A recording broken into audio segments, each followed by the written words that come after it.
Everyone, Hanz here. Hope everyone's doing well. Today I woke up, and as one does in the middle of the night, I was left wondering, where are the Nikola Teslas of today? Where are the Carl Jungs? And where are the Nietzsches? Where are all these brilliant minds of our people today? And what are they doing? And not only that, how can we actually motivate young minds to become the next, let's say, Beethoven, or maybe even a Vercingetorix? Just basically strong-minded people who are just excellent in a certain field and who tend to do it on behalf of their people. Passionate about what they do rather than jobbing away for a paycheck or doing whatever they do in the hope that they will end up in avarice for some reason.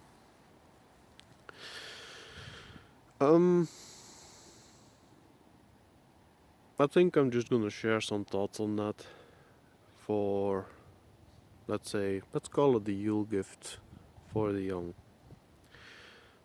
But I suppose it can also be for the old. So where's to begin? I think key in all of this, I've seen so many discussions in the past on the requirement for highly intelligent people to show up, people of a certain personality type, whether that is actually a reference to a personality type or even a personality disorder. All these discussions for years on end, always with the purpose of who is going to be the big leader that will bring everyone to where they should be, restore balance in the world. And because that is what, not even necessarily restore balance, that is what I hope will happen. I think that is what we should strive for. But no, basically a lot of people even talk about tilting the clock in the completely other direction, if you will. Like that. These old clocks with that mechanism that swings left and right. I think you know what I mean now. Instead of having it stay perfectly nice in the middle, where it will be a bit of chaos, but actually I would say is a lot of false dichotomies will lose their grip on people's minds, which is a healthy thing, is the best. And yet still many, they just want the pendulum, that's the word, to swing completely in the different direction and have it stay there, where I can tell it already, there's gonna be more damage there. It's gonna do little good. It will only halt, put a stop, and perhaps even hold to account that which is in the wrong today. But it will create its own wrongs in due time. And it is not going to be that much better. Maybe a little bit better, because times truly are depraved today. Nonetheless, to have things swing, maybe swing a slight bit, would be okay, but predominantly remain in the middle. Nonetheless, how do we encourage this? How do we encourage young minds to become the next great minds of tomorrow? And what can we do to have the great minds of today come out in the open? I think both are attached. I believe that for Hyperboreans, for the white race, for us, I will talk about us for the simple reason is that I am one of us, I care about us, and I want to do right by us. Other people's, I'm indifferent to them, and they have to fight for their own rights and they have to fight their own struggles as certainly as my people has to fight for its own struggles. That is fair, and that is nature. Anyone who takes issue with that, well, tough luck. I deal in reality. Those who do not, well, I guess they're part of the issue, isn't it? So, I believe one of the key traits that have that have helped us save ourselves throughout the 500,000 years at least, maybe even longer, is creativity. I think creativity is a predominantly typical trait for Hyperboreans, and it allows us to deal with all manner of situations in a lot of different fashions. If you permit me to elaborate a bit, if you specialize in a certain field, that is all well and good. You can do that. But what if that very specialized way in which you have been trained then suddenly isn't possible anymore? Let's say a surgeon who is dependent on having his vital scanner on standby to see, is like, I don't know, is he poking a bit more too far to the left or to the right in the wound or whatever it's going to be, and he can see that on the monitor. Well, what happens if electricity fails him? Is he still going to be able to be a decent surgeon? Right?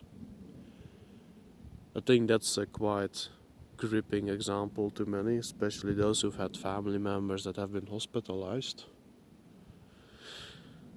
Yeah, imagine that the family member you had in the hospital was being poked left and right because the surgeons didn't have the tools anymore that they have been trained to use, or as part of their training to make it all more accurate in their work.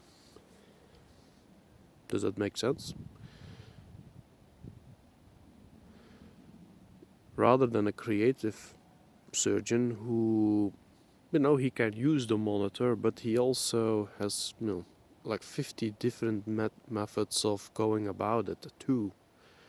And to be able to actually mold to the specific situation rather than a generalized sense of, okay, that is how surgery is done.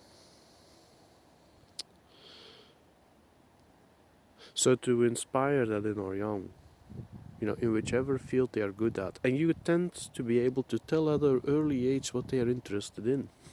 You can tell, if you're if you're capable of it, you can tell from a 1-year-old or a 2-year-old already what their passion is going to be in life, or what they at the very least are deeply interested in. Does your toddler, what would be a good example? Does your toddler like to go through books, whether the toddler can read the books or not? Does the toddler like to make puzzles, and then in addition to that have an interest in mechanics? Or does the toddler like puzzles and have an interest in games that revolve like those children games where you have a patient on the bed and you have to pick out you have to pick out organs what have you. I have no idea what it's called, and I don't know the name, but I think most of you will recognize it when I speak of it. All these little things in which you can see, okay, it's very likely that he or she is going to be interested in, something that requires certain insights. Because with puzzles you need to have the insight of what fits together, right? So a mind that knows well how to deal with shapes and how to fit these shapes together. And then that can be evolved into which alloys work together to get a certain goal you want in whatever machinery you want to put together. Or is your toddler interested in, does the toddler dance a lot? Maybe he or she is a dancer. What do you do with that? Maybe the toddler that you're looking into is looking into books because they're genuinely interested in the texts, and perhaps that will mean that one day or he or she will become a writer or will be deeply interested in it. Or maybe it was all about the coloration and the shapes that were in there, meaning that he or she might become an artist. You need to figure it out a little bit, but you early on can get a sense. What draws them, what are the toys they're playing with on a daily basis. That's the purpose actually of giving a child toys. You give them something to figure out, is it something they're going to be interested in. That is key. If they have dinosaur dolls, are they playing with dinosaur dolls all day, or do they instead play with their tiny cars, or do they instead play with their what else do you have? Oh well, you get the idea, right? And again, both tell you something. Dinosaurs might be interested in history, or that is something that will develop into, or are they interested in nature? The biological process that takes place in the world, or whatever it's going to be. Those are early steps to recognize what they're interested in, and then after maybe even at the age of 4, 5, 6, you can actually get early into it with them. Is that if you have recognized that, okay, they're interested in, let's say, artistry, and you figure out that it is with paint, not necessarily sculpting or what have you, then you can present them with all kinds of, shall we say, dilemmas. You present them with a canvas, and you present to them, I'd like that you draw for me a beautiful sunset. However, you cannot use the colors yellow. You cannot use the color yellow. What is the child going to do with that? The child needs to think about, okay, well, a sunset, yellow, the sun, that tends to go along very well, but I can't do that now. So maybe I should, maybe the child then thinks to oneself, maybe I should mix the colors. And yes, very simple, I get it. Maybe the child then mixes the colors. Or maybe even the child decides to make a blue sunset, like it's blue flames that the sun has with it. And now you get a very interesting new concept to look at too, right? Rather than the more traditional, which, both are fine if done right. Very simple example. Dancing. Let's say you have a girl that dances, likes to dance, does barely anything else. Okay. What if one day you give her ballet shoes, and she moves very swift and light, and it's all wonderful? Or let's say the next day you you give I don't know the names of these shoes. You see how the creativity, that I should have a bit more creativity too. I should not perhaps be struggling as much with this. Although then again, with a different kind of shoe, like these old disco shoes, these ridiculous things. Give her that instead, and now she realizes that there is a certain kind of dance that she could do with the ballet shoes, but now she has to do a different sort. Or she can try to develop some hybrid. But you understand, and it's not even necessarily about what they're specifically doing, but they're wiring their brains to think creatively. And that is where you get true magic, once that develops after years. and of course are presented in specific fields, but you can give all kinds of creative conundrums to children that they can apply it on all things in life. That is when you've basically won that. That's basically when you've won. When they understand that you can be creative in a certain field, but you can actually be creative in all of life. Once you do that, you have someone that will have a very strong independency as an individual. And that is very good. That is freedom, people. That is freedom. Because they will be far more difficult to deal with when it comes to tyrants.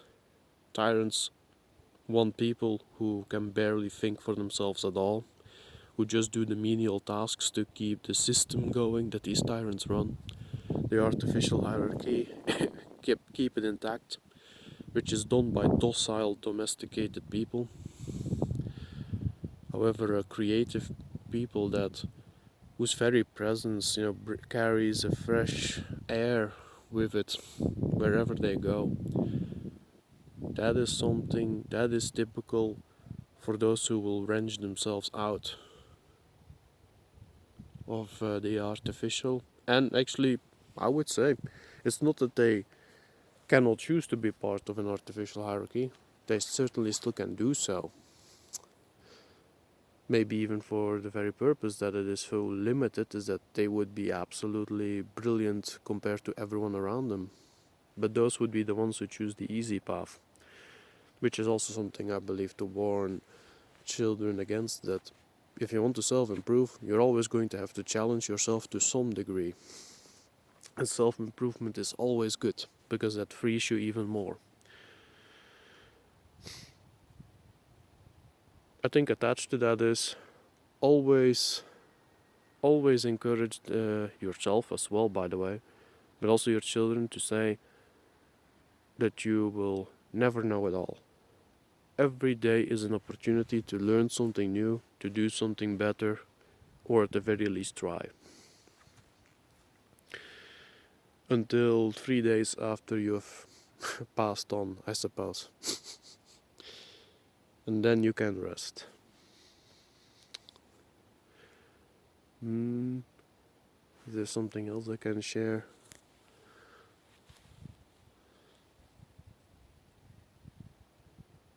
So yeah, creativity, very important, I believe. That is what you really want to aim for with children. And what else? I suppose there is that separate thing of, there are a lot of people, if you would ask them, who are you? What are you? And they will reply with their job, their profession. They will say something along the lines of, they will say that they're a mechanic, or that they're an electrician, or that they are a politician. But have they truly described themselves with that? I personally don't think so. When you ask someone, who are you? I think it would be far more interesting if they replied in, well, they first and foremost, of course, mention their name. And after mentioning such, they attach themselves what it means to have that name. Even if they share a name with like a million others, they will have to make their name a unique seal, if you will. The seal of the stamp on the letter of who they are, if you will. And the stamp, I mean that in the most romantic sense of a molten wax seal on the letter, who they open only to some, not to all. And as a matter of fact, have that letter sealed up for those who absolutely have no business reading that letter too, right? I think that's a fair analogy.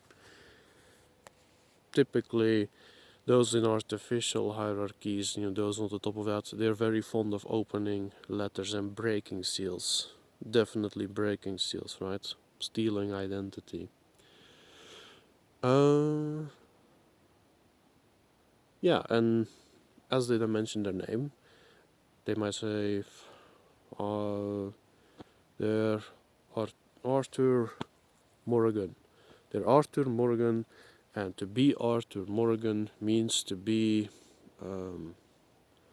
like a roughhousing, happy-go-lucky, enjoys people around them type of guy. I mean, very simple, of course, but I think that comes closer to then the description of who is this person really.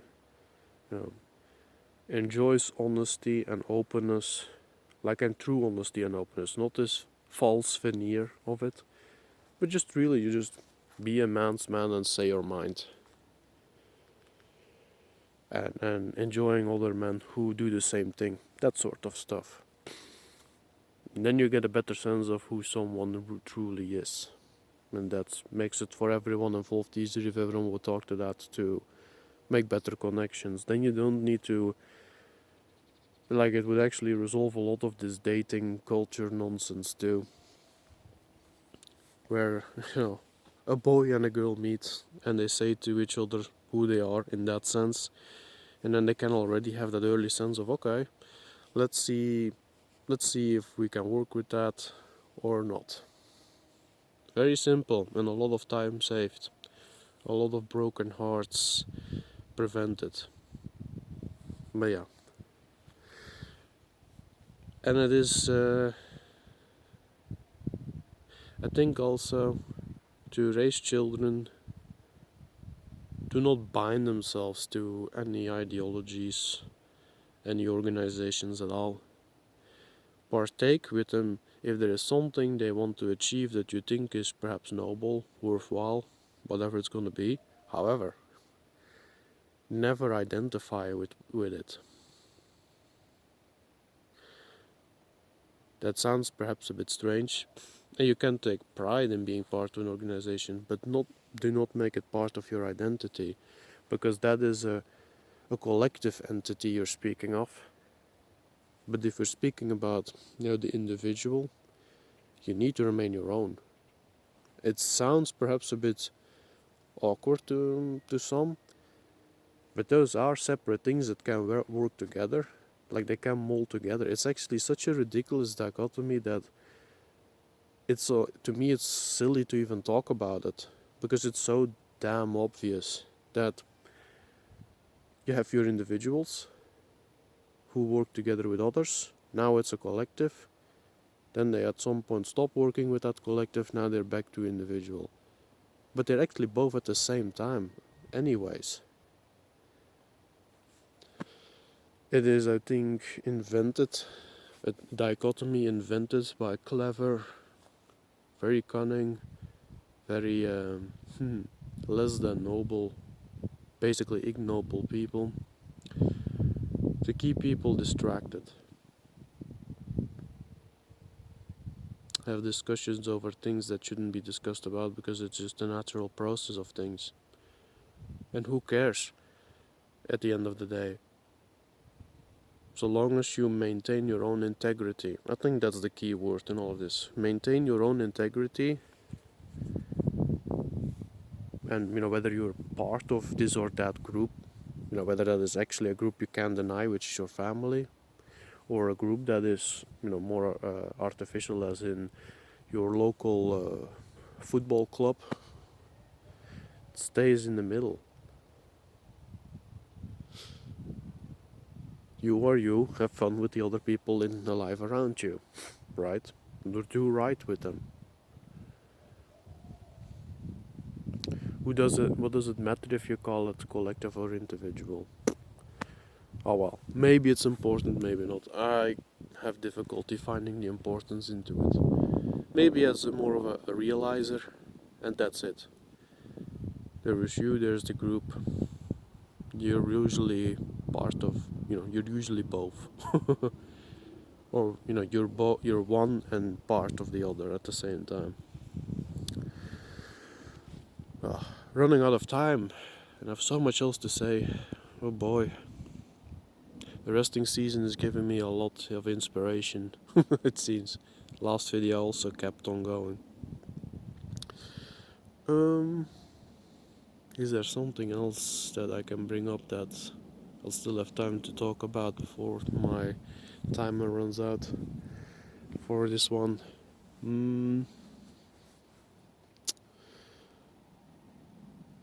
Yeah, I'm just trying to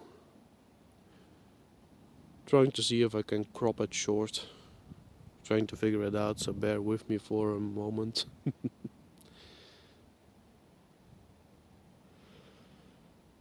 I think at the end of the day, warmth.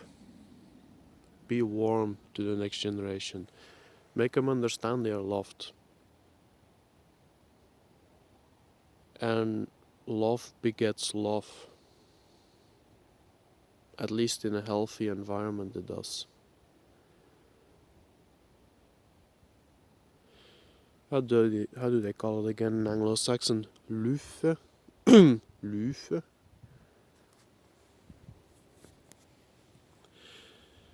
Give warmth and encourage the young to give warmth back. That will tend to mean is that, and I suppose that comes with the warnings of, I suppose, what you might call vampires, emotional vampires, who just want to have attention endlessly, voraciously, without returning any of it, and only more demands. But yeah, creativity, warmth, integrity. If there is something to focus on in giving to the young, I think it would be that. As far as those who are wondering why they're, where are the great minds of today, I personally have seen a few. They are around, but as it so happens in the artificial hierarchy we live in, unfortunately they are stuck in doing, jobs. And I'd invite everyone to think about the word job. Is that actually a European term? Is that something that our ancestors used? I don't think so. Seems to be something from the Industrial Revolution and maybe a little bit before. And I can't help but wonder, isn't that also the name of some figure that appears in a certain book from a certain that finds its roots, its writings find their roots in non-white spirituality? Maybe some will come to realize that or not. And then I invite you to look into that and look what happens to this character, and by extent of that, well, maybe there are some conclusions to be made. I truly invite everyone to do that. It is good to learn, maybe that's also a good lesson. It is good to learn from those who want to harm you, provided that the lessons are about undoing their evil rather than or undoing their malice, understanding how their malice functions. By extent of that, make it a little bit more easily to, again, wrench oneself free. If only we had been given that creativity. No? I sometimes feel that way.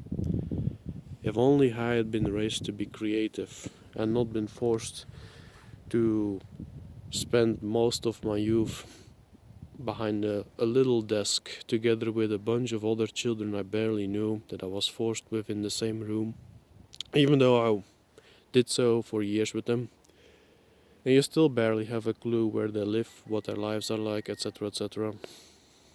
Rather than being forced to waste my time on that, instead, be invited to question things. And that's the final one. I'm gonna end it with, I think. Question everything.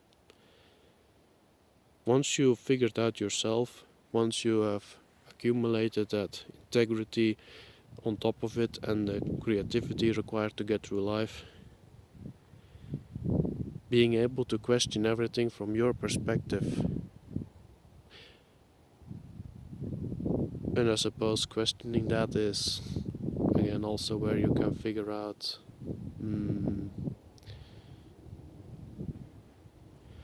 can start figuring out how to undo the ill that has been done to you. And not only that, also multiply the good that is around, because there is still plenty of good. and it is worth fighting for. And with that said, I'm gonna go for my walk. You all have a good one and enjoy your Yule, people. Bye bye.